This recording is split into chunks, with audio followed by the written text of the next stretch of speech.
सुनन अबी दाऊद की हदीस है जिसकी सनद हसन है। आप सल्लल्लाहु अलैहि वसल्लम ने इरशाद फरमाया, वैलुल लिल्लज़ी युहद्दिसु फयकज़िबु लियुज़हिका बिहिल कौम वैलुल लहु वैलुल लहु। आप सल्लल्लाहु अलैहि वसल्लम ने इरशाद फरमाया, हलाकत हो, तबाही हो उस शख्स के लिए जो बात करता है और झूठ बोलता है।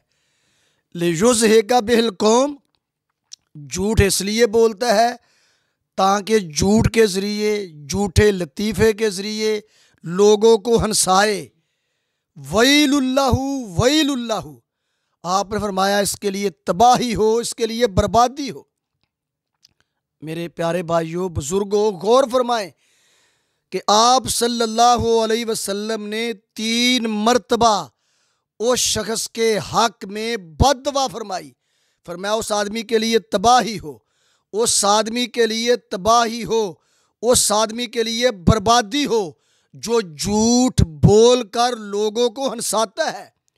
उलमाए किराम को भी अल्लाह से डरना चाहिए जो दुरूस के अंदर, तकारीर के अंदर झूठे लतीफ़े सुना के लोगों को हंसाते हैं। और उलमाए किराम के अलावा जो अवाम है इनको भी अल्लाह से डरना चाहिए। वो सर्दियों के मौसम में हफ्ते की रात को वो मूंगफली ले आते हैं, मूंगफली भी खाते हैं और एक दूसरे को झूठे लतीफ़े सुना के हंसाते हैं। आप सल्लल्लाहु अलैहि वसल्लम ने ऐसे लोगों के लिए, ऐसे अफराद के लिए बददुआ फरमाई कि उन लोगों के लिए तबाही हो, इन लोगों के लिए बर्बादी हो जो झूठ बोल कर, झूठे लतीफ़े सुना कर लोगों को हंसाते हैं। ये बहुत बड़ा जुर्म है, कबीरा गुनाह है, हमें इससे इज्तिनाब करना चाहिए।